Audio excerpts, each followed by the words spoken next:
Thank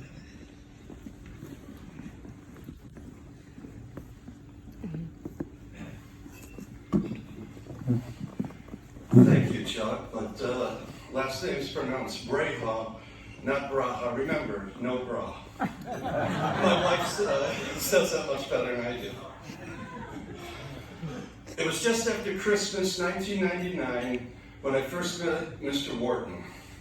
I'm a home health physical therapist assistant, and I was assigned to work with Mr. Warten. I went to his house, the one I call the Caddyshack house, where part of the movie was filmed. Later on, he even pointed out the wire nuts where they had to take down the chandelier in the front entryway to film there. It was the first time I've ever been in a house that had an elevator. He said, "You have to have an elevator. How else are you going to bring down the luggage?" And I said, "Well, of course you do." Insurance only pays for so many visits, and at the end of those, even though he said he had a personal trainer and a masseuse, that he felt much better and was moving better than he had in years. He asked me if I would continue to work with him and he would pay me. I've never been asked that before, but I said yes. And then I continued to see Mr. Warten 2 times a week for the next 12 years. Mr. Warten always made me feel important.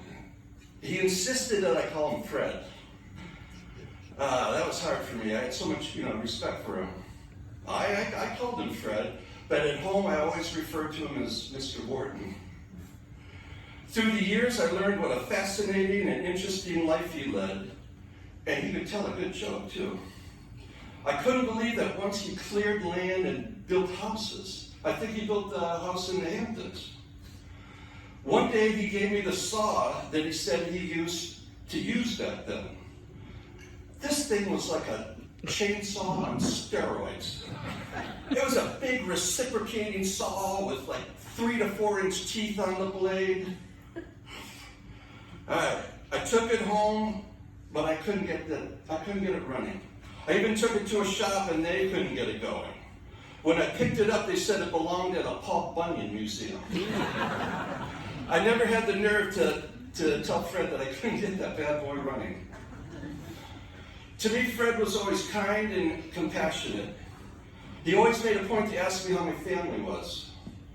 He knew for years that I coached my twin sons in youth sports, soccer, flag football, baseball, but it wasn't until the last year coaching that we won a championship.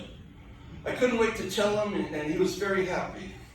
When I said I wanted to take the team to Jackson's for ice cream to celebrate, he slapped a $100 bill on the table and said, "My treat." Well, if you're familiar with Jackson's ice cream parlor, you know they have something called the kitchen sink.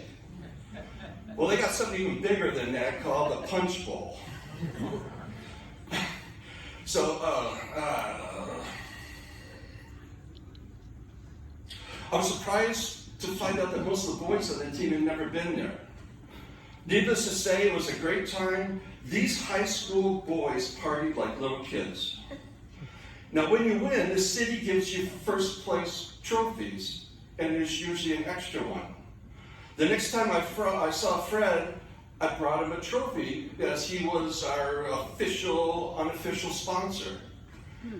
Fred kept that trophy on the little table to the right as you go in his office for as long as I can remember.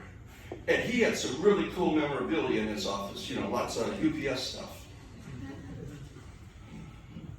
One thing I'll never forget is when we got an invitation to Fred's 90th birthday party. I've never seen an RSVP where you get to pick your entree. Short ribs, baby. What a great party. When we walked in the house, the first thing was this lady playing this really big harp.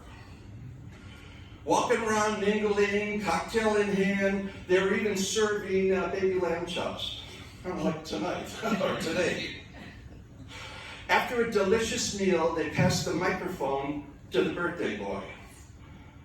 I was blown away when Fred singled me out to thank me for all that I had done for him.